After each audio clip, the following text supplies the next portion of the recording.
that needs to be asked. But one thing is, there is a lot happening in Nigeria. There's still a lot that needs to be done.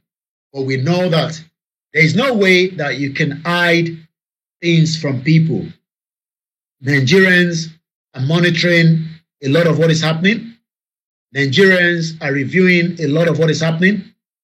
Nigerians knows that there is still, opportunity in the country for those that still think so. But one thing I want us to understand is, as we all know, that should we do nothing from what we have been reviewing with Amnesty International, the crime against humanity will continue. And if we don't want crime against humanity to continue, then everybody must do the needful. Who are those that are planning interim government? I've been talking about interim government before DSS is talking about it. I don't know why DSS is just coming out to say they want to install interim government. We know that the election itself, as much as a lot of people might say that election, is credible, I don't think so. Even the international community disagree with it as well.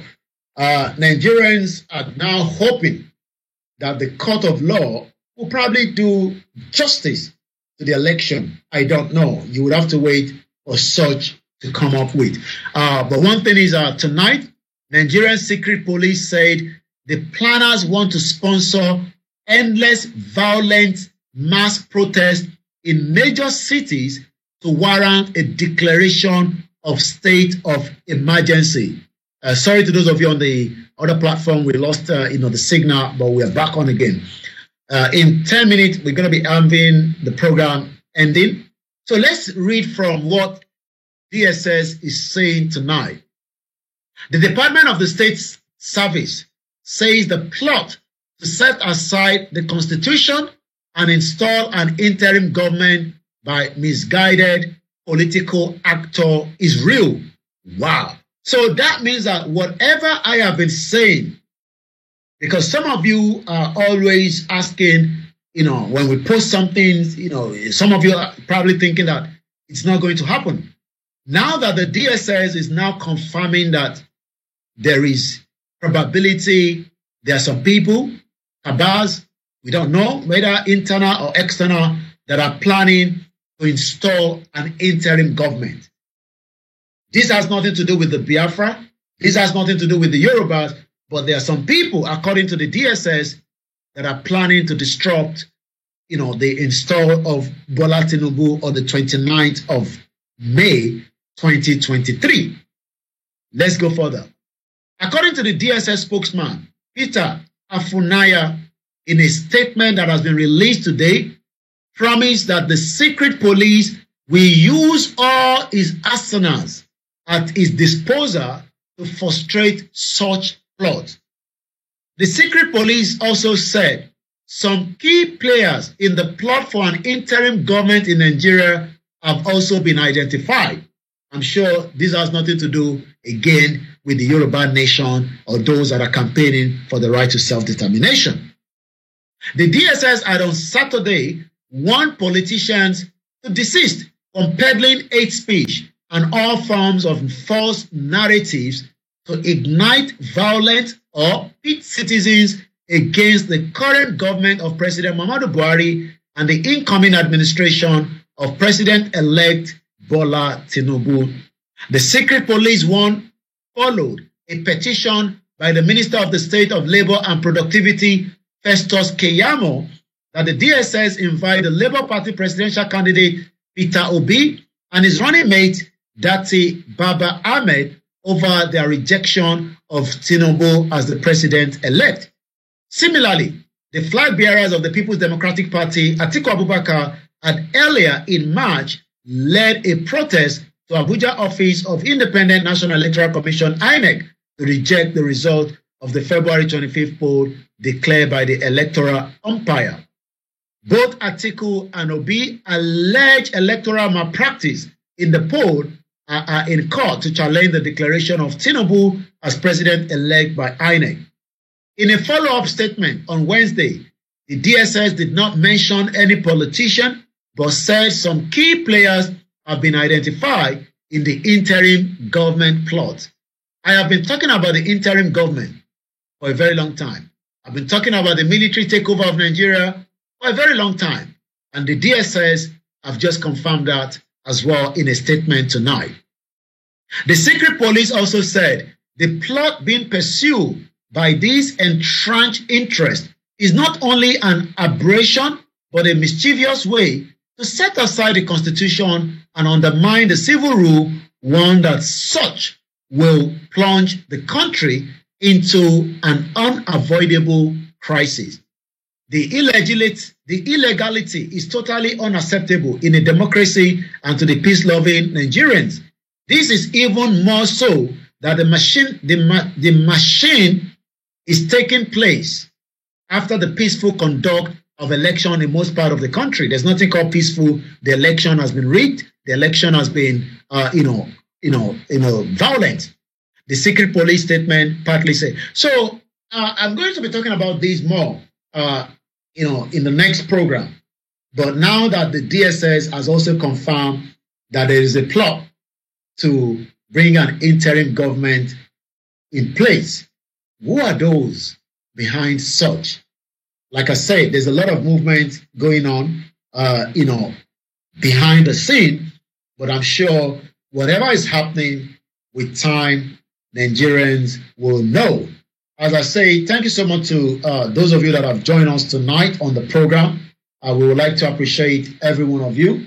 As I'm going to be handing over to, the team back in the studio, I once again like to appreciate everyone that have joined us on the Naija Voices on Star Radio UK tonight. Once again, remember, injustice to one is definitely injustice to all. There's a lot of disappearance in Nigeria. I was going to talk about, the young man that got missing, known as Ganiu Kehinde, also known as Ijoba Lande. From what we are told, Ijoba Lande has been missing, according to the wife, in the last almost, 3 days now. We pray that he's found and returned back to the family. But this is also part of the reason why we say Nigeria is not secure. There's a lot of disappearance, whether we don't know what reasons behind this, because the wife hasn't said, but he has left his phone in the house, and as at now, he's nowhere to be found. Let's see if we can just quickly get his image up there so that maybe you've known him before, maybe you're just hearing of him for the first time. His name again is Ganiu, also known as Ijoba Lande. That is his name on the Instagram for those that probably knows him. Ganiu is now nowhere to be found, according to the wife, and they are now concerned about him. We hope that they will find him. We hope that being missing, as the wife cries out, as comedian Ijoba Lande declare missing. I just want to get a good picture of him. He's a skit maker in Nigeria, well known with a large followership as well. And I guess we have, let's use a clear image so that maybe Teba Mobitowa is a family. We don't pray for anybody to get missing. People get missing here in UK, and people get worried after a few days. That is too much. Let's bring it down a little bit. So this is the man that has been missing, according to the family. His name again is Kehinde Ganiu, also known as Ijoba Lande. He has been missing for the last 3 days, according to the wife. In a statement, in a video that I actually watched as well. The wife has cried out, saying that he's now a missing person. Wife of a popular social media comedian, Ganiu Kehinde, popularly known as Ijoba Lande, has cried out to the public over the disappearance of her husband. The woman declared Ijoba Lande missing, adding that he also left home without his phone since Sunday night, and that is something quite a little bit, worrying. In a video posted on Instagram by the wife of the comedian and another relative on Tuesday, the skit maker has not returned home as his whereabouts are unknown. She wrote, "This is to inform the public that Ijoba Lande left home to an unknown destination on the 26th of March around 9 p.m., which is again local time with London after the time change, I believe. And up till now, as we can still say, is nowhere to be found. We have reported a case at the nearest police station, and with their help, they help us to send signal to a radio station. Please, if you notice anything, you can DM his account at Ije Sakun. We pray. Sorry we lost the broadcast for those of you on our YouTube channel on the sister broadcast. As I always say, may Nigeria not happen to us, any one of us. And you're right, Mrs. Esther, may Nigeria not happen to us. When we are back next week, like I said, we would have a full discussion. Well, I'm going to open the phone line, probably maybe for the duration of the program. You will call in. If you want to speak in Yoruba, you will do so. If you want to speak in Hausa, you will do so. If you want to speak in English, you would also do so. And the whole program will be 8 years of President Muhammadu Buhari. What do you think has happened to Nigeria? So that is going to be our program next week, Wednesday, God's willing. Shout out to my family. Shout out to my colleagues. Tomorrow, shout out to Dr. Benjamin. I was going to read your comment from the last section, but it actually break away. But we hope you will catch up again with the comment again. As we all know, injustice to one is always injustice to all. You might sit away and allow atrocity and crime against humanity to happen around your surroundings. Wherever you are, in your own little ways, we can all contribute to the atrocity that is happening.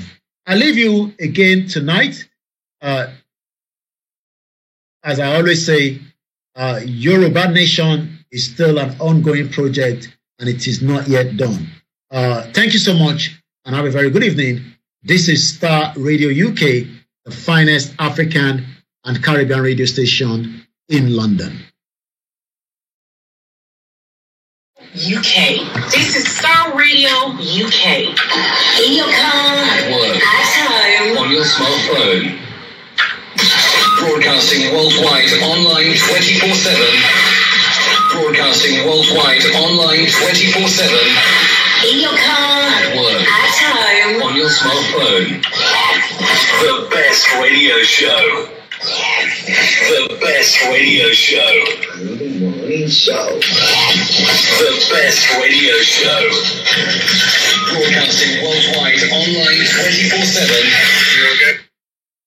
And once again, I say, Odaro. Bye for now.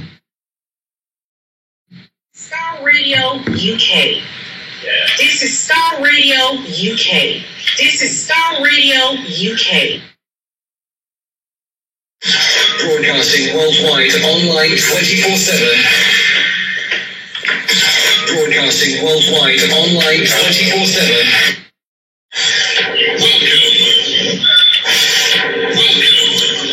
And I'll be back next week. Bye for now. And as we come back out of the Star Radio UK program, we are now back again into our own channel. A very good evening and welcome as we come out of that. Like I always say, Yoruba Nation, for those that are saying that it's not going to happen, it's just a matter of time. So let me come out with my full screen to start with, and then we go into a bit of more of the program for about another few more hours. Sorry for those of you here, let's bring it back here. Yeah. Yoruba Nation is a continuity. YouTube, my system again went frozen, and that is why we lost, the the broadcast. But I'm back again on the YouTube, even though we lost the first segment of the YouTube program, but we are back on again. I said it so many times. A lot of you probably don't know that intelligence report tó bá máa wáyé ó máa wáyé kò ń ṣe pé nígbà tí ẹ bá gbọ́ látọ̀dọ̀ wọn government. Kí làwọn DSS rí tó fi sọ pé there's a plan by some element of Nigerians. They have not told us their names. You know, DSS is not telling us their name, but we already know that the DSS knows this. It's just they're playing games. They're playing the minds of Nigerians, and that's what the government is very good at. Just play the mind, and that brain and that brain then eventually nobody will understand the reality. There is still evidence out there.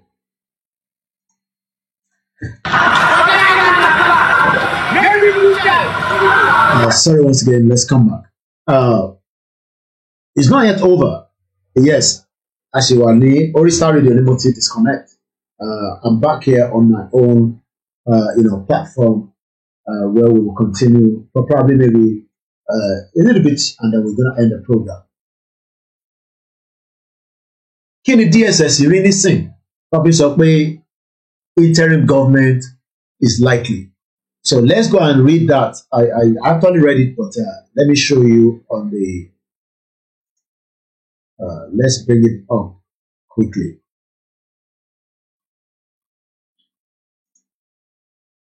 So let's go to channels. Once again, there's a lot going on in that shit of country. Just that people don't understand the game. US recovers $53 million in profit from illegal contract involving the Zeni and Aluko Omokiri. All right, let's read this. You can see right there. Okukushebi Muso. Nígbà tẹ́mi sọ tí bá wá sí program tí mo ní interim government máa wáyé one planet. Wọ́n gbèrò ẹ̀ ọ̀pọ̀lọpọ̀ máa sọ pé báwo lè ní ṣe nù ẹlòmíì ò tẹ̀ believe wọ́n ní rọ́là ń pa because àwọn kan ti infiltrate àwa náà so gbogbo tá a bá sọ lójú yín nísìn ó dàbí irọ́ ni but àwa mọ̀ pé òtítọ́ ni but it's just a matter of time. So àwọn wo ló ń plan ní interim government àwọn wo ló ń plan ẹ̀. And what is the reason for that? What is the reason? Lara, thank you so much. DSS confirmed plots, not just to take over, they want to install an interim government. What they install interim government. And what is the reason why they want to install an interim government? Kí ni reason? Kí ni ìdí tó ṣe fẹ́ install interim government? Plot to install the interim government once misguided politician. Juliet Tosin Muriembe. Ẹṣẹ́gun Ọ̀túnba. System here crash ni. So, and I don't know, YouTube nìkan ló máa ń break. Facebook máa ń hold for probably maybe 3 minutes. So, we need láti wo reason tí YouTube ṣe máa ń tètè cut out. Bí a mo ní láti ṣe kankan débi pé tí system mi bá crash, tí bá padà try láti install it. YouTube máa hold. YouTube nìkan ni kò kí hold.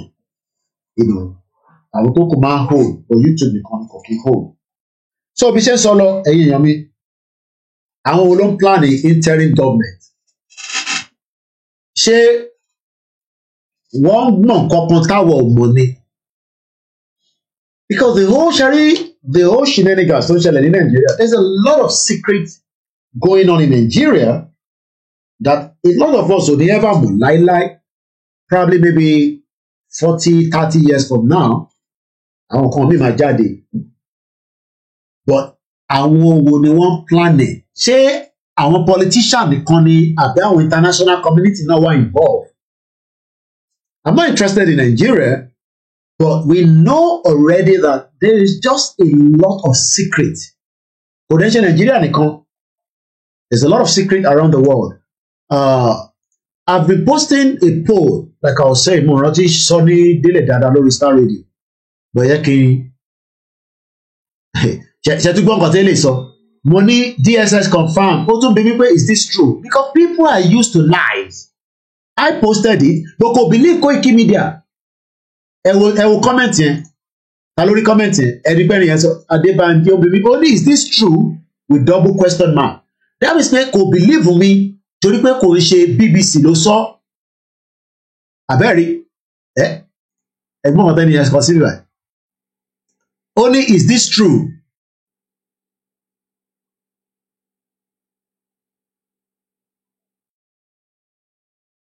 Is this true? And this is the problem we are getting. Yamini Awakaba, they don't want to swear in Tinubu. Okay. All right. Tinubu no, nígbà fún wọn, àbí. Ombimi, is this true? Because what you use mo irọ́. Ẹ ko tó yẹ pé mo sọ pé BBC ló sọ bẹ́ẹ̀, a ní tòótọ́ ni. But it's okay. I don't want you to believe me, but ẹ ṣá wà lórí platform mi. I've asked the question, oh, it's our alone. Is he dead? I've not pinned anybody's name. I've not talked about anybody's name, but I'm just asking the question. Is he dead? Then in October, mad people everywhere. They turn Yoruba Nation to fracas. Joke. Ewo Paul Timo Beresim visitor in the last few hours, about 2 hours ago. Money, choose one. You know, let us follow Facebook. Right? They're Facebook here. I might try and do the same thing I think I can do the same thing on Twitter and likewise on the Instagram as well. I think you can do poll. So I'll try and see. But I can only set up poll, not the Twitter. So we might try and set up a poll as well on Twitter. So the question is, choose one from the list that is more involved in Yoruba matters. Professor Adebanji Akintoye, Pa Ayo Adebanjo, Pa Fashion-Roti, Tinubu, Bode George, Obasanjo.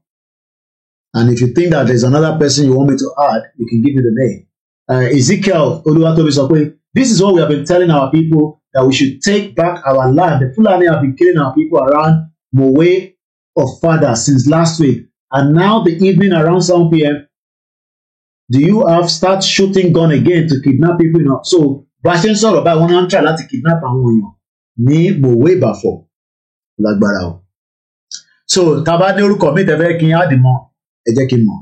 But so far, it seems that Professor Banji Akintoye is trending on that poll with about 90%. Ìyẹn lọ bẹ́ẹ̀. There's another one I put out again. Again, this is another. This is Ondo State. Ondo State. This is Ondo State. So, ìwọ tó ń wò mí, okay? Maybe you are watching me for the first time. Engineer nìyẹn, architect nìyẹn, oríṣẹ́ POS or suffer.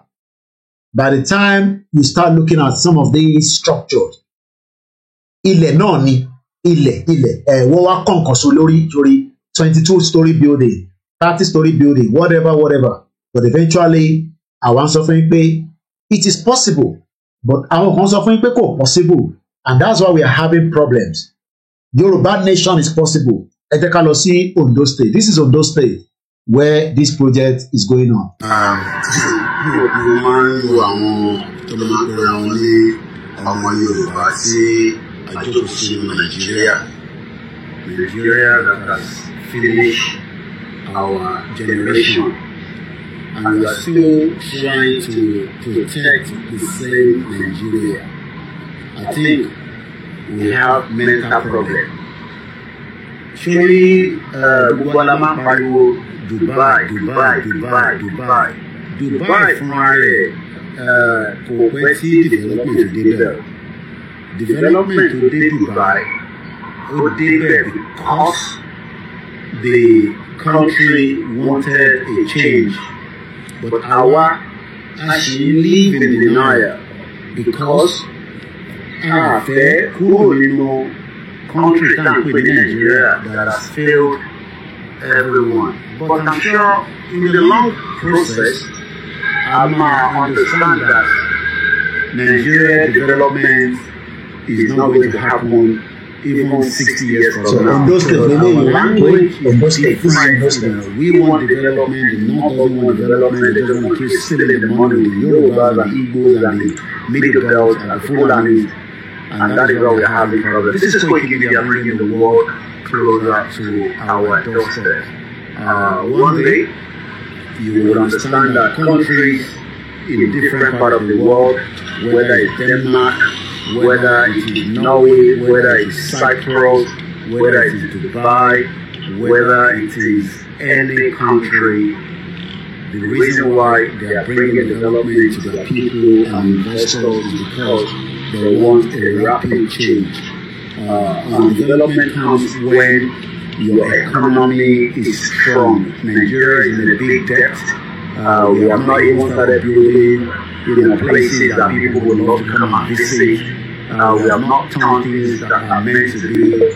Why we are still shouting, some are saying, no, let us continue with these corrupt politicians that destroy and damage what is known and left of who we are. Koiki Media bringing the world closer to your doorstep.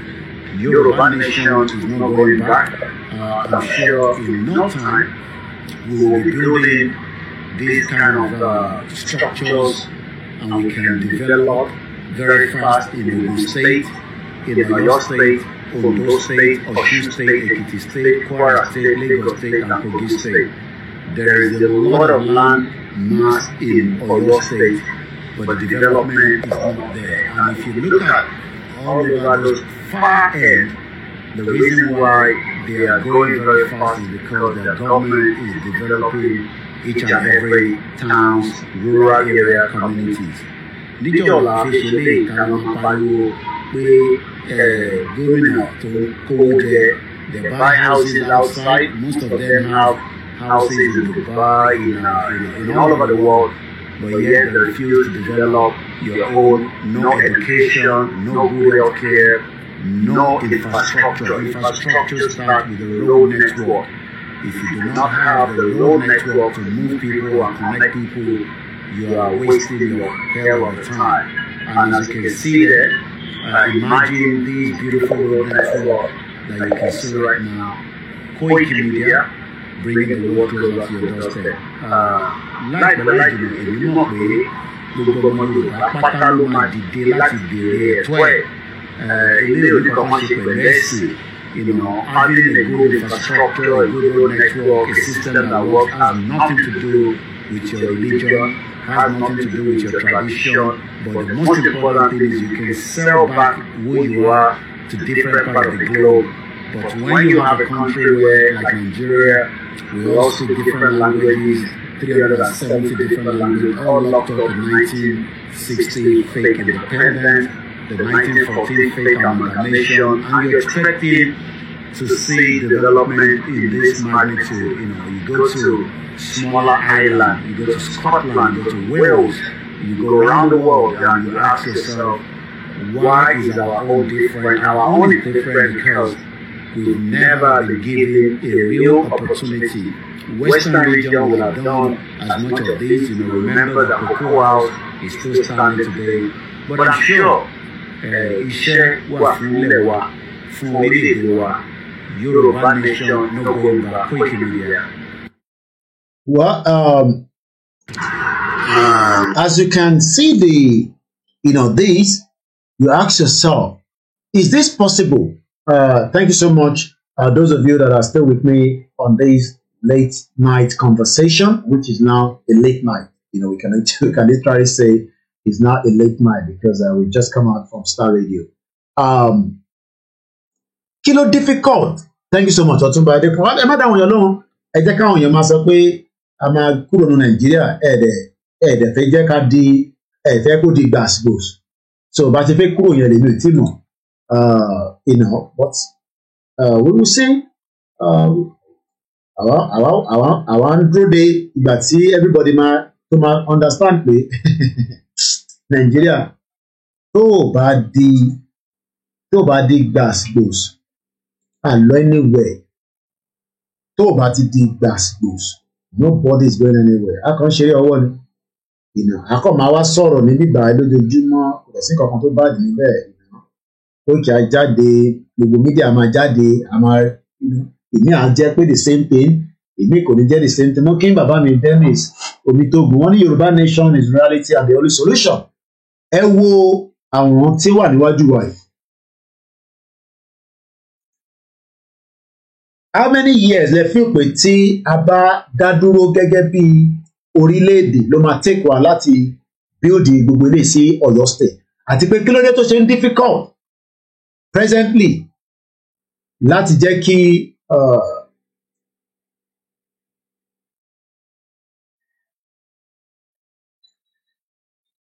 mo wà lórí program báyìí mo lọ live program máa pè bọ̀. Àbọ̀rọ̀bọ̀ yẹn nísìn this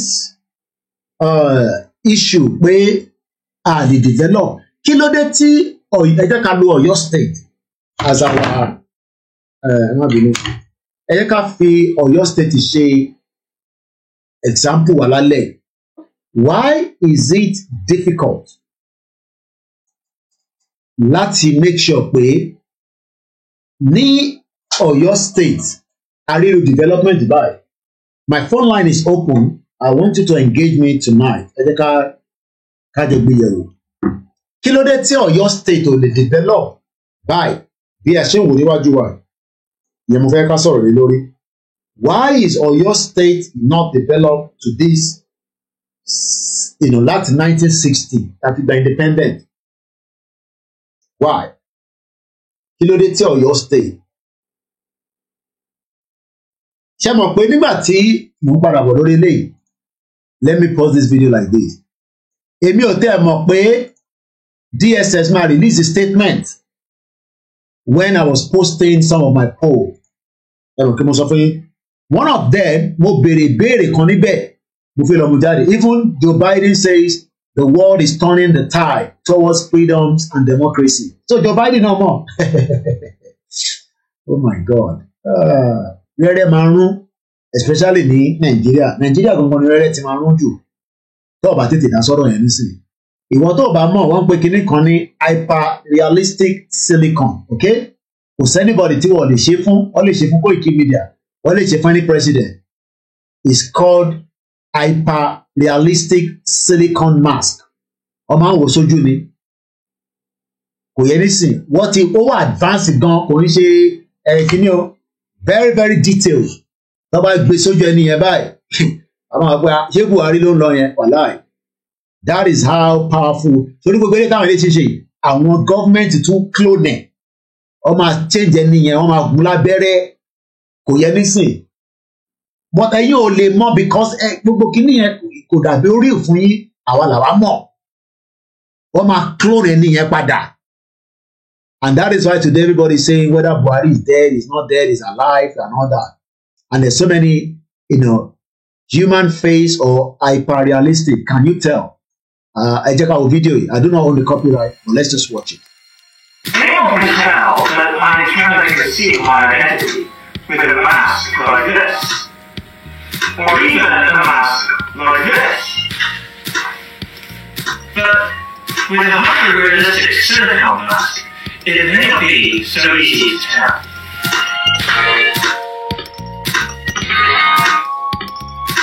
I'm Rob Jenkins at the Department of Psychology, University of York.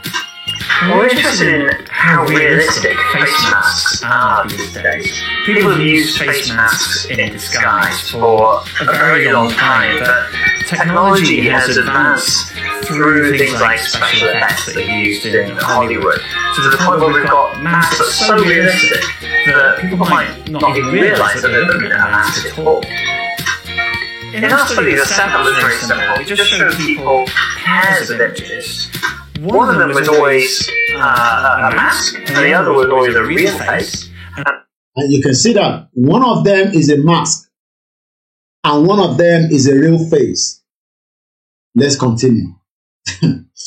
Was always a real face, and all I have to do is just tell which one is the mask. But turns out that was not as easy as it sounds. So the best masks these days are so realistic that people can't tell which is which. You cannot tell which is which. Oh, the more iyato. By the time it's done, you will. Waris Jinode, good evening and welcome. Welcome, Maisco. I cannot understand location 9 better to overstand Nigeria inner stand Yoruba's land self-determination benefit. Julius Tosin said everything that is happening right now about Nigerian government concerned interim government is already a done plan for a very long time ago, before now. We're only waiting for the right time to unleash their plan. Mr. Koiki, if not for you, many people will stop believing in this struggle. I just pray God continue to give more strength. Oh, yeah. Don't worry. Last man standing our, let's just, continue our fight. Whether they like it or not, Yoruba nation, what he did or done, whether they like it or not. Netanyahu tells Joe Biden to stay out of Israel business. Israel will not tolerate meddling in its internal affairs, even from the best of friends, the Prime Minister said. Wow. Yeah? Does this and the Israel protests have anything to do with Netanyahu reluctant to fully support Ukraine or West war with Russia, which Zelensky complained about bitterly not too long ago? There's a lot happening. When you're on Twitter, you just come across so many things that is happening. I'm just seeing this as well. Let's go back to this one. Any degree of reliability. This has real implications for security and crime prevention, because if nobody notices that the person nearby is wearing a mask in the first place, then there's no reason that it should arouse suspicion. There have been some really interesting cases recently where the police have put out a description of someone that they're looking for. And it turns out that the description has been completely wrong. Either the wrong age, wrong gender, wrong race. They're looking for something completely different.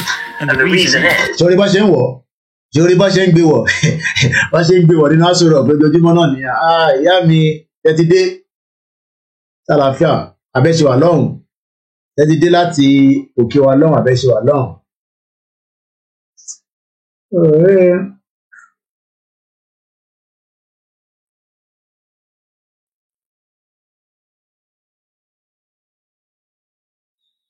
Wow, ọ̀rọ̀ Netanyahu àti Joe Biden mo tó fẹ́. Sometimes you see news and you just go and confirm it again, which is the way that a journalist meant to do. So when you come across a news, so that kò ṣe pé ẹni tó sọ yẹn, not that we don't believe the person, but because I want to get the full picture, because òun kò summarize ẹ ni, so mo fẹ́ lọ wo àwọn wo ló sọ.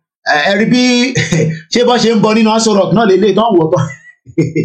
Tó bá dàárọ̀ wá bọ̀, tó bá dalẹ́ wá bọ̀ padà. Ọ̀dà ẹ̀ṣẹ̀ gan ni ìyá mi mo jẹ́rìí. Ọlọ́run máa bá ń fi ṣọ́ ẹ̀ṣọ́ yín lọ bẹ́ẹ̀ ṣe ń lọ tẹ́ ń bọ̀. Àdìrí wàhálà. It's good to hear that you are back with us as usual, and we're saying thank you. Abẹ́rẹ́ náà wáyé. Ṣé bí búùbù náà ṣe máa ń bọ̀ nìyẹn? Ṣé bó ṣe ń wọ̀ tó ń bọ̀ ni? Some of you don't understand what is going on in the reality. Let's go back again. Completely wrong. Either the wrong. Ṣé bá ṣe ń wọ̀ sójú náà lélẹ̀? Ṣé bá ṣe ń wọ̀ tó ń gbé wọ̀ lélẹ̀? Who knows? Wrong age, wrong gender, wrong race. They're looking for something completely different. And the reason is that the person who committed the crime was wearing... Abẹ́rẹ́ náà wò. Ẹ wo ẹni tó wọ máàsì, ẹ wo tó dàgbà bàbá arúgbó. Abẹ́rẹ́ náà wò báyìí. But èèyàn mélòó ló mọ̀ pé kí ní ìṣẹ̀lẹ̀ nítòótọ́? Ó dẹ̀ ti wà advance gan. Tẹ́yẹ́ pé àwọn míì wà tẹ́yẹ́ pé àwa gan wà ní ṣẹ̀ lórí YouTube báyìí.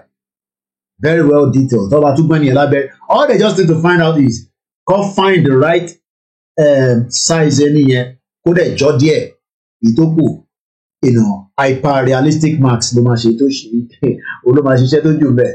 It's called hyper Azeez Sakiru ní ó ga o. Ọ̀túnba Adékúnlé ní off your mic. Rahim ní Kóìkì àṣírí ńlá lélẹ́yìí Àní rẹ́rẹ́ rún sẹ̀. Rẹ́rẹ́ rún. Àbẹ́rẹ́ ni tó wọ máàsì yẹn ẹ̀ka tó lè wá ẹ̀ padà. Ẹ wòran. Ẹ wí bàbá yẹn ẹ bó ṣe jókòó. Ta ló lè sọ pé bàbá yìí ló wà nínú àwòrán yẹn? Samson Adekunle Muki. There's a lot happening around the world. Miss Goni, that is why Bubu always wearing white round neck at all. Ẹ ká lọ wo Buhari náà, ẹ ká wo Buhari, ẹ ká kọ wo picture Buhari, ká kọ oríṣiríṣi picture Buhari ló wà lórí Google. Jagaban remains has been in UK. Jagaban remains has been taken. Mr. Adewale, ṣe ti confirm ẹ. Rẹ́rẹ́ ti rún. Tinubu well placed to perform as president. US Ambassador Mary Lennon say Buhari government must remove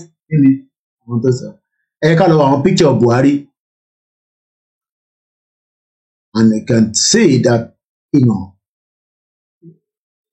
tàbá gbogbo àwọn picture of Buhari tó wà nínú social media yìí pé all the time ó máa ń wọ round neck kí ló ń wọ round neck fún ṣé bàbá òkè èèyàn kan náà wà láti Ilé-Ifẹ̀ mo kí n dáadáa ẹ mọ̀ pẹ́yìn òkè ṣé kí n gbé project wá sí Ilé-Ifẹ̀ because Ondo ló wà lọ́wọ́lọ́wọ́ báyìí project ẹ̀ ń wò yìí Ondo ló ń kọ sí lọ́wọ́lọ́wọ́ báyìí ṣẹ́yìn ará Ilé-Ifẹ̀ náà ṣé ọba wa Adéyẹyè Kábíyèsí Ọ̀jájá the second ṣé wọ́n máa like irú project yìí báyìí ká move wá sí Ilé-Ifẹ̀ l'Ọ́ṣun state ṣé ká gbé project yìí wá ẹ̀dá mi lóhùn Mr. Adélakùn tẹ́ bá ti sọ̀rọ̀ mi máa mọ̀ bí ẹ ti sọ̀rọ̀ ká ṣe títì báyìí ká gbé gbogbo títì yẹn kí ní kó stop project yẹn because Ọmọlúkà ló pè mí pé òun fẹ́ kó gbé wá sí Ondo state wọn ò pókè bí a ká kúkú bẹ̀rẹ̀ láti Ondo state mo lè ní kó stop ká move àwọn ilé yẹn wá sí Ọ̀ṣun state ṣé kí ní kó move wá sí Ọ̀ṣun state ká sọ fún àwọn gbogbo àwọn contractor pé ibi tó bá ṣe dé yẹn ti tó for now à ń padà bọ̀ lórí eré a ṣe wà lórí búùbù náà ẹ jẹ́ ká wo oríṣiríṣi picture Buhari Buhari ṣé bàbá ẹ wo ok ẹ kà ṣe báyìí is Buhari dead? Wàhálà lẹ fi dálẹ̀ lálẹ́ irú picture tí lè lè báyìí tó lọ oríṣiríṣi picture ló wà lórí Google ìrọ̀mọ́ ìgbìmí lọ síbòmí no carry me go where I no wan go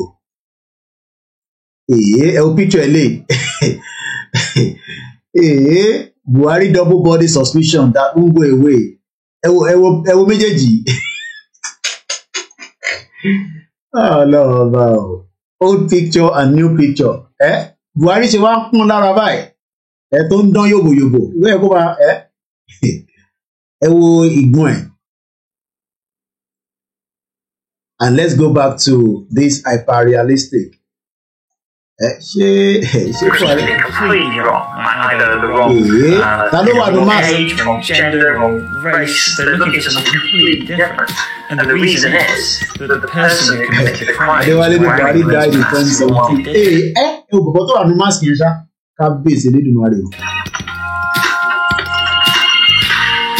Pàtó lélẹ̀.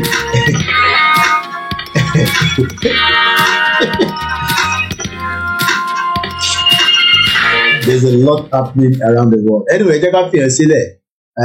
So when you look at these, hyper-realistic, and they've done it very well now that, to be honest with you, one clone ẹ̀ nísìnyí ni. Ondo State kẹ̀, this is your base place. Wàhálà Ondo ní bíbá yìí o. Ondo ní bàbá ló sọ pé kò ń ṣe Ondo. Ondo State láwàá yìí náà.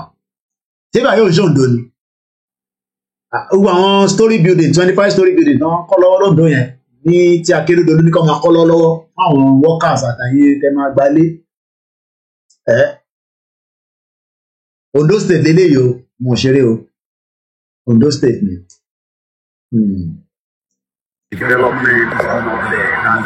Ondo State lélẹ́yìí this is Ìkàrẹ́ Àkókó ní Ondo State. Grandma Adélẹ́yẹ ti wọlé wọ́n ní.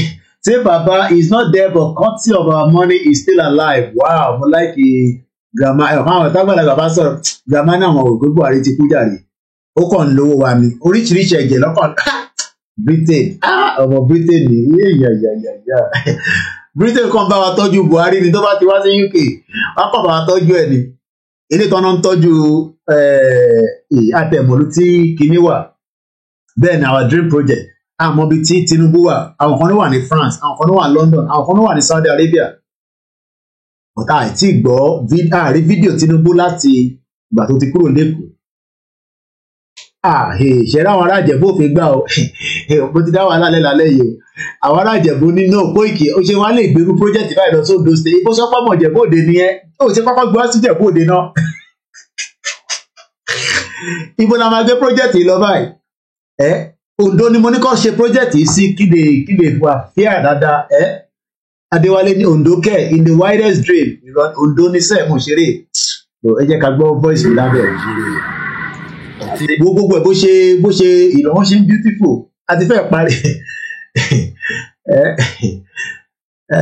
check the one of the North Korea president okay wọn náà clone the North Korea president náà Buhari double body Buhari ò tí kú bàtàbí ṣé ó ń lo double body ni ẹ jẹ́ ká lọ wo North Korea lórí tẹ̀ nìyẹn náà anyway North Korea double body North Korea Kim Jong ìyẹn ya wèrè gan abẹ́ ríran òwá ẹ̀ double body o máa ń lo double body ní tiẹ̀ North Korea grandma ti bínú grandma ní project yẹn pé Èkìtì lẹ́yìn kí n gbé wá kò yẹ kí n gbé lọ sóńdò bọ̀ ṣe bí a máa kọ́kọ́ dé Oǹdó ká tó dé Èkìtì àbí Èkìtì la máa kọ́kọ́ dé ká tó dé Oǹdó this is the North Korea wọ́n bẹ̀rù ẹ̀bí ṣọpọ̀nà ẹja wo fídíò yìí double body kò sí tó possible láyé o grandma náà wọ́n bìlí pé Buhari ti kú but owó wa ló ń lò lọ́wọ́ lọ́ fi ń tọ́jú ẹ̀ Elon Musk owó ti pọ̀ jù rí fídíò yẹn play anyway speculation over Kim Jong using double body. First up on the show were pictures of North Korean Supreme Leader Kim Jong-un at a fertilizer factory were released by the North Korean media recently, putting an end to the speculation about his worsening health or grave illness and even his death by some publications abroad. Kim Jong-un looked remarkably cheerful and even healthy, but the recent photographs have given rise to more speculation. Was the person in the photograph Kim Jong-un or a body double? Rumors have been right. So man sọ pé kò sí kankan tó possible. Even if Buhari is not dead, they might be using a double body with him as well. About Kim's health after he underwent. Ẹ̀gbọ́n mi Ọmọbọ́lá wọn ni I should take that project to Ìbàdàn. A máa láti ṣe debate nìyẹn o. Olúkàdúgbò jáde gbé project yẹn wá sí àwọn ará Ìjẹ̀bú tí ń bínú báyìí. Wọ́n ní kò ṣe jẹ́ ìpè Yorùbá la pera wa. Ẹ jẹ́ ká kọ́kọ́ gbé lọ sí Ondo State. Tá bá ti parí to Ondo State, àwa gbé lọ sí since pé grandma ti sọ pé ká gbé wá sí Èkìtì. So ẹ̀yin Ìjẹ̀bú ẹ má bínú ìyọ̀kọ́ ní kí n gbé wá sọ̀yọ̀ ẹ jẹ́ ká kọ́kọ́ wo Kim Jong yìí ná. Heart surgery last month. Many publications reported that the North Korean leader's health severely went down after the procedure, directly quoting the CIA sources. Some publications even reported his death. But since the alleged photographs, his visit to a fertilizer factory northeast of Pyongyang a few days ago, netizens seem to have noticed inconsistencies in Kim's appearance. Inconsistency. Anything that is inconsistency will bring out a flag. Buhari one is inconsistent and there's no doubt in our mind. Hey? Say Baba. Say Buhari, say Baba. Beware of what you consume on social media. The space is of theater absorbed. Buhari president 2018, Buhari president 2015. So you know along the right is 2015. Nígbà tí Buhari gbé dé 2018 lélẹ̀. Anyway, ẹ jà fi olú ẹ sílẹ̀. Ibo la fẹ́ gbé project yìí lọ ká tó máa parí ètò. Kébì náà lọ relax. Salaam alaikum alájà, ṣáwẹ̀ ń lọ́mà. Ní kí ọgbọ̀n yẹn aláwẹ̀. Àwọn tá à ń gbàwẹ̀. Ibo la máa gbé project yìí lọ, ìyẹn ló fẹ́ díjà lẹ́ lálẹ́ yìí nísìn. So ṣé ká sì fi project yìí sí Ondo State kó sì wà lóńdó? because Ondo ni mo lọ ní weekend tí mo lọ mo lọ ọmọ Lúkà lóńdó mo lọ tọ́lẹ̀ ẹ jẹ́ ká fi sílẹ̀ lóńdó for now ẹ jẹ́ ká jẹ́ kó wà lóńdó ẹ jẹ́ ká jẹ́ kó wà lóńdó tó bá ṣe tán lóńdó a máa make sure pé ìgbélé sí Kogi àti Kwara àti mi bẹ́ẹ̀ máa dúró nísìnyí àti dárúkọ Kogi bá ẹ ṣe ń dárúkọ Ìjẹ̀bú báyìí nígbà tí mo sọ pé òdò tẹ̀lé Kogi wá sí Ìjẹ̀bú. Nigeria development is not going to happen. Dramani Buhari ó ti di pọ̀pọ̀. Dramani has now become yellow pọ̀pọ̀. Ọlọ́run ó máa rẹ́jọ́ dá. Nigeria àti wọ one chance. Even if he's not there, they are using a double body with him. But Buhari ti ní dementia. There's no doubt. Ẹ ká padà sí project yìí. Project in listen. So, as I'm bringing the program towards the end of it, Thank you so much, everyone. Ms. Godney is dead. Àṣírí àmọ́ tó bá yà wọ́n ní Buhari dey bleach. No, wọ́n tọ́jú ẹ̀ ní UK ló ń bá wa tọ́jú Buhari. Náà kó UK láìkọ́ máa bá wọ́n ti ń tọ́jú Tinubu náà báyìí nísìn. Àmọ́ bí i France ló wà ní. So mo wá béèrè mo ní where is he? Ẹ jẹ́ ká lọ wo báwọn èèyàn ṣe dá mi lóhùn lórí comment section. Mo ní where is Tinubu? There's a lot of engagement on our Facebook. Daily engagement tó bá wà lórí Facebook mi oríṣiríṣi engagement la máa wà níbẹ̀. Ìyàn kan ní he has gone for dialysis preparatory to swearing in his ceremony. The one he did before election was due for renewal. Ẹni ní nowhere to be found. Ẹni ní London. Ẹni ní with you there now. Wait, ṣebí London ló wà pẹ̀lú wa ní bíbá. Ẹni ní when we have our own Yoruba nation, we will find him. Eleni, please, I didn't understand this post. Up Yoruba nation, this man is our man. What really happened to him? About to move to Aso Rock. Eleni, Muskila Kabi, Eleni, another planet. Not true, the man they miss. Eleni, we don't know his whereabouts.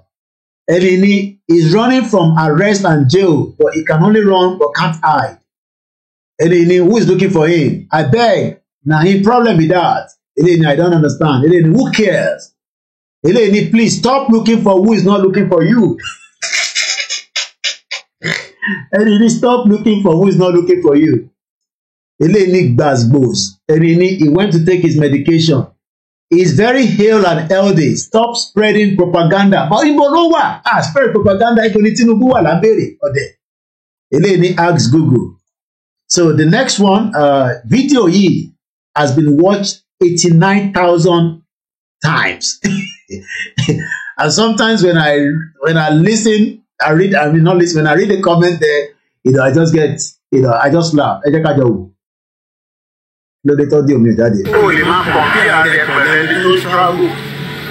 video has been watched 89,000 times.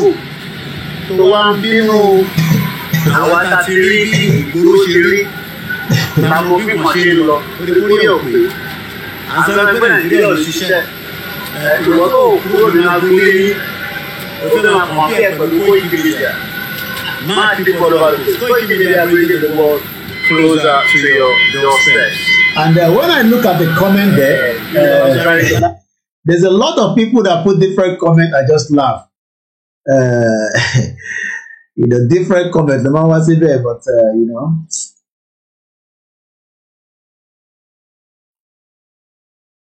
let's come back out again. When the paper program going to 1 hour long, so that's 54 minutes. So that came in all the rest. So that today in strength, láti jáde lọ́la lágbára Ọlọ́run. Money, the most corrupt people in location 9, your House of Assembly, your Senate, state government, local government, Nigerian police, Senate ló ń trend by 34%. That means pé àwọn senator ló ń jẹ owó tó pọ̀ jù nìyẹn. 34% of people agree that àwọn senators ní Yekini Mustapha, I'm sure you read my voice note. Ṣàlàfíà ló wà. Ẹ̀kúṣẹ́ takuntakun. DSS, judiciary, immigration, custom officer, Àmọ̀tẹ́kùn, Navy, Apapa Port, Nigerian military, local government chairman, bankers, Agbero, MC Oluomo, Fulani terrorists, Uber driver, government worker, private worker, university worker. But so far, nínú poll yìí, the Senate is where is most corrupt people in location 9, known as Nigeria. The next one, èmi fele síta before kó tó di pé DSS sọ eléyìí. I didn't know that DSS was going to release a statement, but everybody tell me read the statement to me. Let's close this. Everybody tell me read the statement me. I released it and asked myself, power will change hand May 29. Yes, àwọn kan ní 16%. No, 5%. Military takeover, 42%. Alexander Mokinye Kabosa. Mokin Baba Bola Jirafo. Eshigoni. Anipe pari program yẹn kò díẹ̀. Not sure, 36%. But military takeover. Kí ló dé tí military takeover ṣe pọ̀ at 42%. So many people are worried that military can take over Nigeria. So people are concerned. Is there Ondo State in UK now? Oh, má tún padà sẹ́yìn now, Juliet. Ondo State la wà lẹ́ẹ̀kan yẹn, má tún jẹ́ ká padà sẹ́yìn. Àti kúrò lórí ọwọ́ yẹn. Mo wá tún bèrè mo ní, is Buhari alive? Yes, dead, 56%. No, not dead, 13%. Not sure, 31%. So people out there are thinking that Buhari is dead. But grandma sọ fún alálẹ̀ pé àwọn rò pé Buhari ti kú jàre. Owó Nàìjíríà ló kàn fi ń gbé lárugẹ. Òun ló sì fi jẹ́ kó survive. Ẹ jẹ́ ká tó lọ wo the next one. Will location 9 break? Ẹ bàbá lè máa sọ pé tí bá sọ pé will Nigeria break? Facebook máa block mi lẹ́sẹ̀kẹsẹ̀. So will location 9 break? 96% people believe yes, while 4% says no. So eventually, Nigeria will break. Mo kí Mr. Afis Kosa Ekabosa. So eventually, Nigeria might break because so many people also agree that Nigeria will break. Is Nigeria a country? 11% said yes. 89% said no. But man tó pé wà láàárọ̀ ètò gba time wa ìtẹ́bá program almost 25 billion ní bàbá ìgbà lórí program lọ́wọ́ mi láàárọ̀. But it's okay. It says that Nigeria is a sovereign country, but I'm sure a lot of people are saying Nigeria is not. Let's continue. Motuni, name one person you would love to meet. Buhari, 1%. Joe Biden, 1%. Rishi Sunak, Professor Banji Akintoye, 24%. Dr. Sunday Igboho, 56%. Àwọn èèyàn fẹ́ meet Ìbà Gani Adams ni. Kí ló dé? Lóògùn ọ̀fẹ́ o. 0%. Dr. Chief Sunday Igboho, 57%. MC Oluomo 0%. Àwọn èèyàn fẹ́ meet Koiki Ṣá, but àkọlẹ̀ meet gbogbo iná ni, ẹ má bínú for now. 17%. Base good ní that caller in the morning ti yá wèrè jàre. Bàbá ẹ̀ máa yẹ ọ́ gba 25% lọ́wọ́ 25 minutes lọ́wọ́ mi. The next one, where would you love to set up a family? Southwest 76%, Southeast 16%, Northwest 0%. Middle Belt 3%, Northeast 2%, South 3%. Okay. Choose one if you are meant to visit. Yoruba land 51%. UK, I wá sí UK ní jẹ́ torí pé UK ló colonize wa, ẹ bá UK jà ni. So many people don't want to come to UK. 2%. Ọ̀pọ̀lọpọ̀ fẹ́ lọ sí America. Kí ló dé káwọn èèyàn máa fẹ́ lọ sí Canada? 26%. Ṣé torí opportunity wà níbẹ̀? 26%. Nigeria, àwọn èèyàn fẹ́ lọ Nigeria o. 1%. Àwọn èèyàn tẹ̀ fẹ́ lọ sí France rárá. Ẹ fẹ́ lọ China ni. Australia 1%. OGB. Saudi Arabia 1%. Mexico 1%. Israel nothing. Japan 1%. But a lot of people would love to go to Yoruba land. These are the things that I've been doing, kó tó di pé mo lọ rest ní ọ̀sán yìí. I'll be doing a lot of different, and if you want me to put out a poll, okay, Canada is peaceful. Wow, okay, I didn't know that. But mo pẹ́ gbọ́n mi Kúnlé Bakers, both ẹ̀ sọ̀rọ̀ gan mo mọ̀ pé ó wà pẹ̀lú wa all the time. Money, choose one from the list. Yoruba language 86%, English language 2%, Hausa language 1%, Igbo language 9%, Fulani language 1%, other languages 1%. So more Yoruba people prefer Yoruba language. Àti fẹ́ parí kù díẹ̀. Best way bá ṣe máa break up Nigeria, violent 71%, peaceful 29%. Okay. So kò ń ṣe mi nìkan ni mò ń agree pé violent ni a máa fi gba great Yoruba nation. Thank you. Only Nigeria is a British company. So these are the polls that I put out almost 6 hours ago now. So in case you want to do, mo try to say the same thing on Twitter. Multi post on Twitter. Unload it's taking a bit of time, but eventually Twitter. Money, what ways are we going to use on Nawula Tamafika Yoruba Nation? Diplomacy 2%, protest 41%, civil unrest 5%, referendum 19%, war 14%, full declaration 3%, United Nations 2%, ECOWAS 1%, our politician 1%, our bawa, our kings 2%, chaos 2%, military takeover 1%, US support 1%, UK support 1%, name yours 5%. And that has generated a lot of, vote. Ọ̀nà wo la máa gbà? Bàbá wa Dáre sọ pé Òṣìlọ́yè sọ pé we can't separate with peaceful. Ẹ lọ vote lórí Facebook wa, lórí Koiki Odùduwà page ni o, kò ṣe Koiki Media page. So, màá try láti set it up now sórí Koiki Media later. We must separate this wicked country with war. Okay. Money, where do you get your news update from? Koiki Media, 64%, not too bad. TVC, 4%. Channels Television, 3%. Your koko kin lo NTA ni. Like NTA ni. Okay. 0%. CNN, 2%. Sky News, 1%. Others, 3%. Arise TV, 4%. Mayegun General, 2%. Yeyedara, 2%. Yoruba World Media 1%, Shoye Koribe 1%. Pẹ̀lú pé wọ́n declare lórí platform wọn. Ẹgbọ́n news lọ́dọ̀ ẹ̀ ni. Sọ́kì na propaganda day NTA. You can see that this is a poll that gives us, this is the new thing that I've been machine. So every week I'm machine different poll.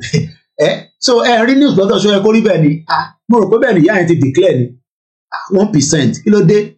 Àwọn bloggers 1%, Baba Ekiti 2%, Ọmọlúkà Great TV 2%, Àròlé 1010 0%, Gbedu Wakaba 0%, Lady K 1%, ẹ̀gbọ́n mi Mike Mofeso mo spell that 1%, Omeyo, Dr. Zabi, Yorubawuyi 2%, Almaroof 1%, Baba Confirm JP 1%, RT 1%, Wion 1%. Wow.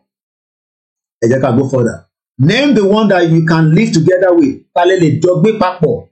71% Yoruba people say àwọn jọ máa gbé papọ̀. 17% sọ pé àwọn lè gbé pẹ̀lú àwọn Igbo.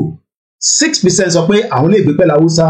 Wow, we have 2% that say they can live with Fulani people. They are one of the good ones, I don't know. Other tribe 2%. Àwọn kan ní no, none. A lè gbé pẹ̀lú anybody 2%. Okay. Money, name the state governor with governor nílẹ̀ Yorùbá tó máa support the Yorùbá nation. I don't know why people say Ogun State. Sẹ́yìn ará Ogun State dey agree pẹ̀lú wọn.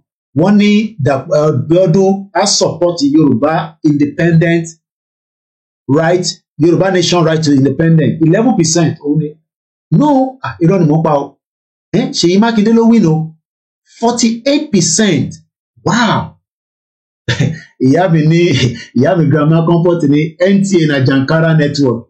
Grandma, grandma mo lẹ́tí máa ń gbogbo àwọn slangs yìí náà. Jankara, mo mọ Jankara dáadáa. Ilẹ̀ Yorùbá, wọ́n nígbà mọ́ wa lọ́wọ́. Jankara yẹn, omi ti gbé gbogbo wọn lọ níbẹ̀ yẹn. Sáìdì ibi tí mo sì mi ti máa ń tago fáwọn èèyàn. Mọ́ṣáláṣí kan náà wà níbẹ̀ níjọ́ náà lọ. Àwọn Anwaru Islam. So Oyo State Governor Seyi Makinde must support Yoruba nation. Do you believe that? I mean, I don't know. I was not thinking that Oyo State, even though I was thinking that none of them. But a lot of Yoruba people believe I want to on the platform, and we have about 90,000 followers.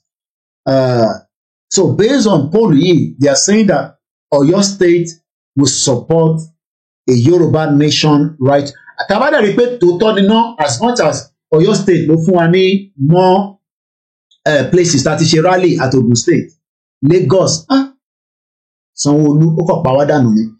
Ondo state 1%, but Akérédolú ló ní kó máa ka Yorùbá anthem l'Ondo state. So kí ló dé tí Ondo state kò wá sókè? Maize Gold sọ pé Akérédolú will support, but Ondo state is 1%. Kí lè rò pé ó ṣẹlẹ̀ níbẹ̀ yẹn? We have to go into these details properly tomorrow again, because poll yìí nísìn is giving us a bit of understanding. Tẹ́ bá dẹ̀ ní poll tẹ́ fẹ́ kí n put out as well, Koiki bèrè question yìí kẹ́dẹ̀ fún mi ní àwọn answer tẹ́ fẹ́ kí n fi sí láàrin. I can set it up as well. You can send it to info@koikimedia.com or musakalam@gmail.com, and I'll put it out there, for the members of the public to decide. So as we have it tonight, Oyo State is trending as a state that your governor will eventually one day support Yoruba Nation. Okay. Money, if you are told to vote, Tobani can vote leni. Referendum now, abi 2027 general election again. 5% say general election 2027, while 95% say referendum now. And this is what it was going to eventually become of this movement, because we will continue to ask these questions. And one day, people will get tired and say, I'm not for Google. Mwabere ni biba money, ilu wo lero ko ma support the right to our self-determination. Mo ṣì máa add àwọn olumo, because àwọn oríṣiríṣi ṣì wà tá lè add mọ́.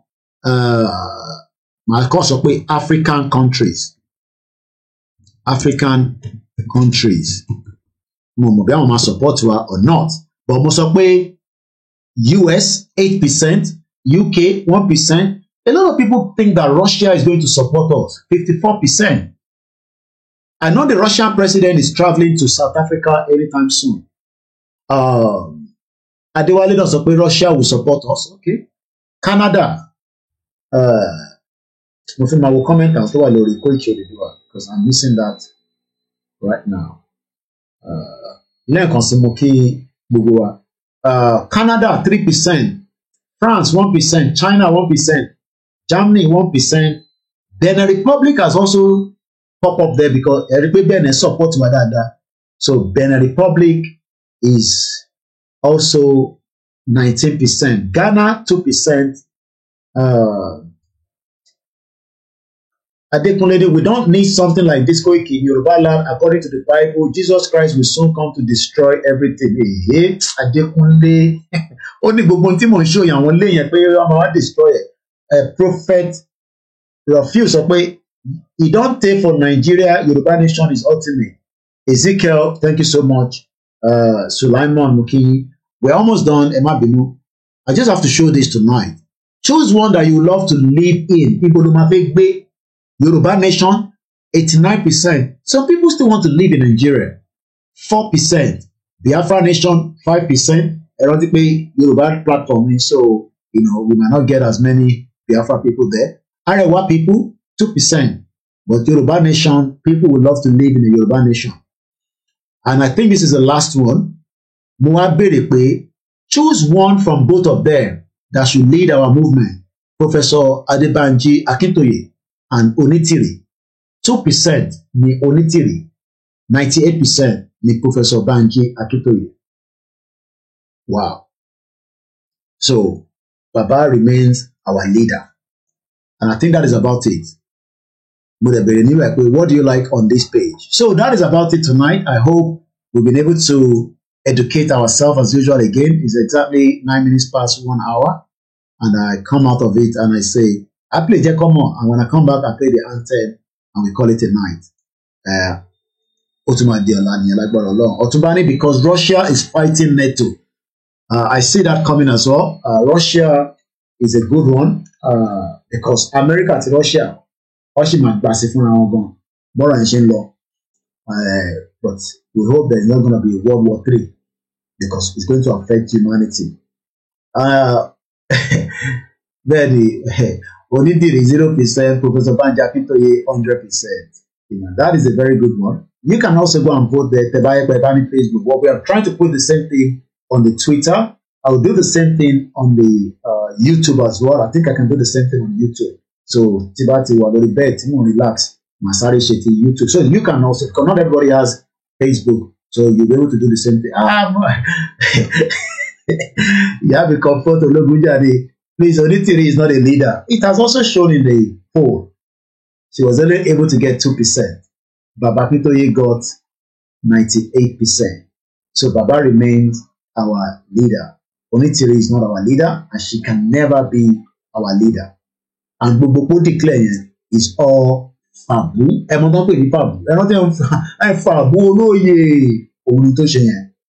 know some of you that are silent listener.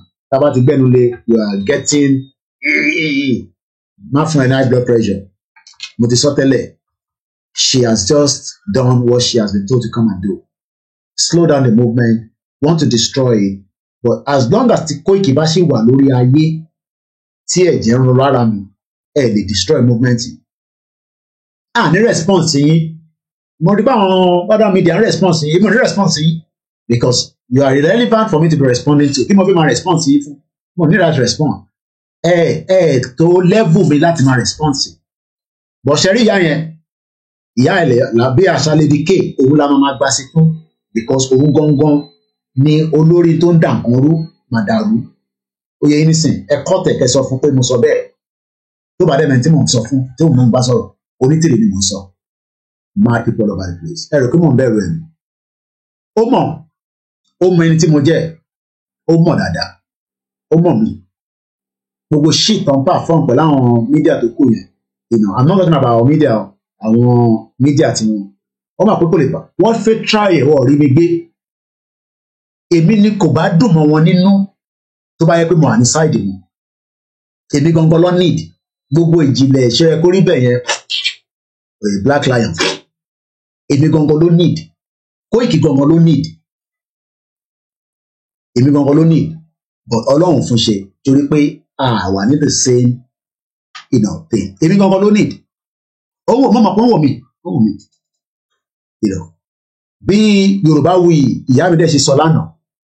Ká mẹ́nu lọ sọ́rọ̀ MK Abiola ẹ máa sunkún torí MK Abiola èyí tó ṣe ní Nàìjíríà òun ló lọ náà kan yẹn pé ìyá mi Yorùbáwùyí sọ bẹ́ẹ̀ lánàá.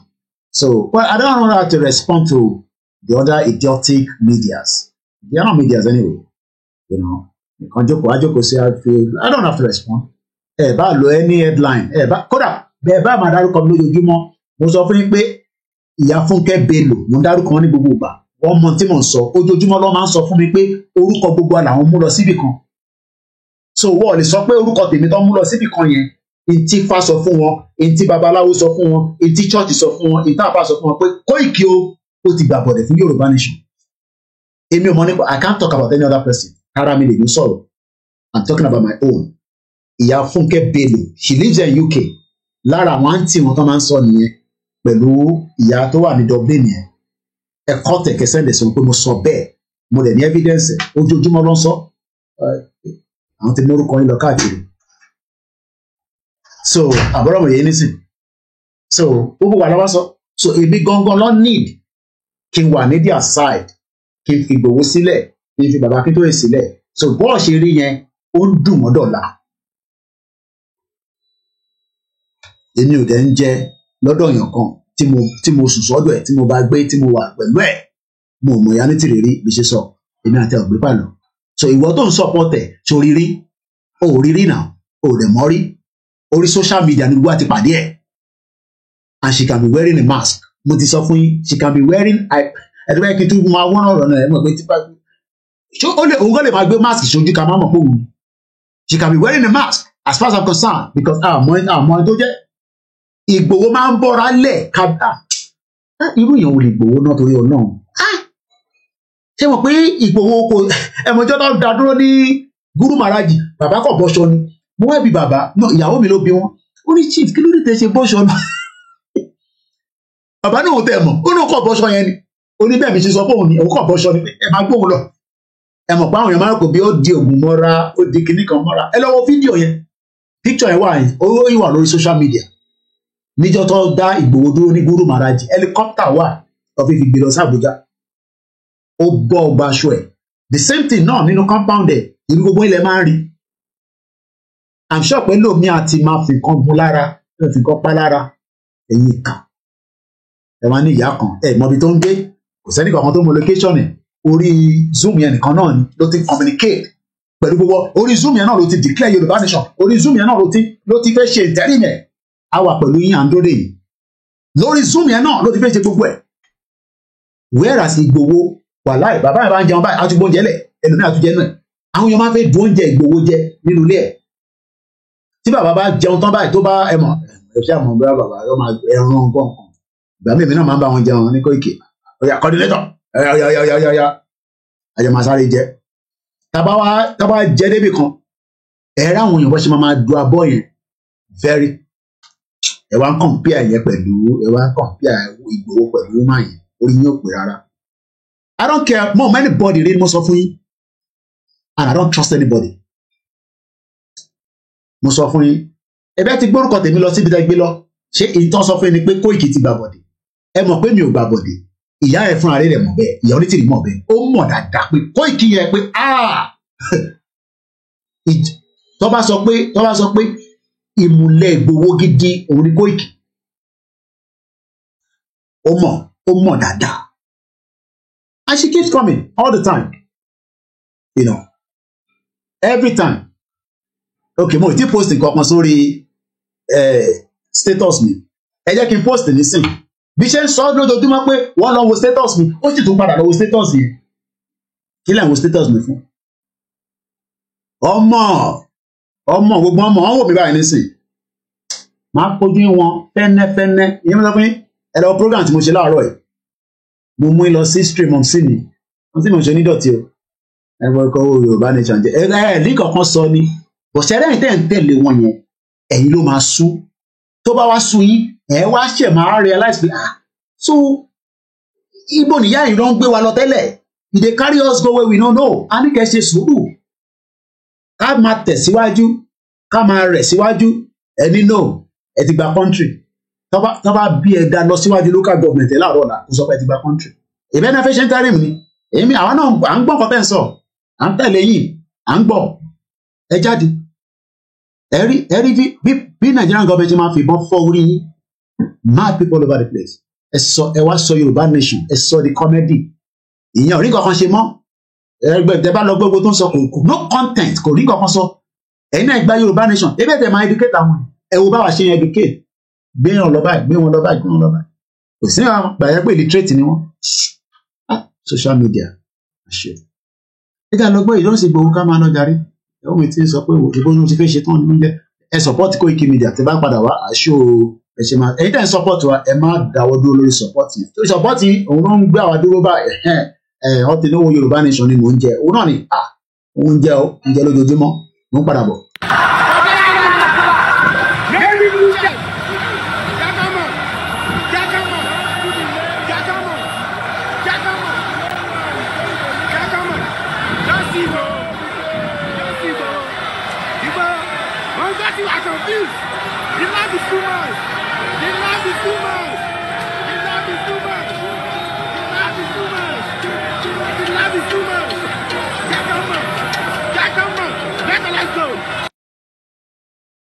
fún yín pé ká tó máa lọ ká tó play anthem fẹ́ni tó bá fi support kò jàtọ̀ the same thing náà ni láti ń lò látọdún mẹ́ta wọ́n ló gba owó gbogbo Yorùbá nation síbẹ̀ at least àṣà àfihàn kankan bẹ́ẹ̀ ni just talking rubbish kó wọ́n ní content mo rí ìjà rẹ̀ gbọ́ mi ṣẹ́gun please let's forget about this àtẹ̀tẹ̀ mẹ́nu kúrò lọ́dọ̀ wọn so dọ́là àtúpadà wà lágbára Ọlọ́run bẹ́ẹ̀ bá ní mò ní wá irọ́ lẹ́ pa mo sọ fún yín èmi náà àwọn tí mo gbé sílé ìyàwó mi àwọn náà dúró ìjọjọmọ làwọn náà ṣàìsùn so bẹ́ẹ̀ bá ń sà kò ní wọlé but one thing is may Nigeria not happen to any one of us as I leave us again tonight mo kàn tó fẹ́ play Zazu yẹn lẹ́ẹ̀kan sí so that kí gbogbo wa lè understand pé kò sẹ́ni tí Nàìjíríà tí kò lè ṣe o mo fẹ́ yọ support yẹn kúrò. Now let's play Zazu. OBS ni mo ń lò fún ọ tó bá mọ̀. It's a free software for broadcasting and it's very very good. But àwọn ní come to their level àwa máa tẹ̀síwájú a máa sọ different areas and reason why we need to go their level yẹn need it so a lè jù bẹ́ẹ̀ lọ.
Mo kí gbogbo different groups pátápátá láàyò ẹnìkankan sílẹ̀ whether WhatsApp group, Telegram that is propagating, promoting, the Yoruba nation in whatever way. Gbogbo ènìyàn kí láàyò gbogbo yín sílẹ̀ gbogbo coordinator.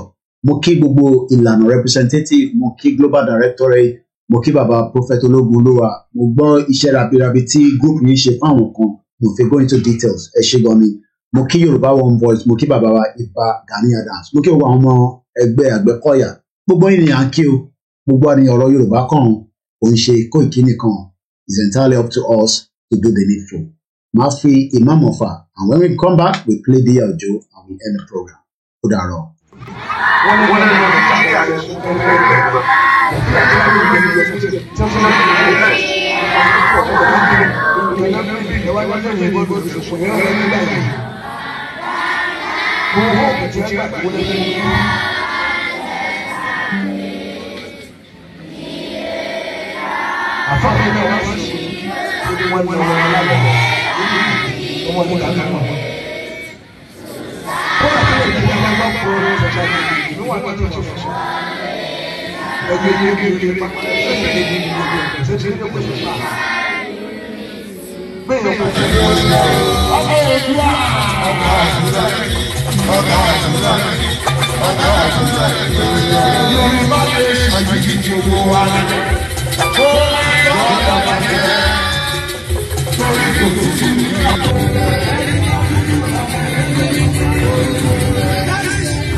Life is so funny.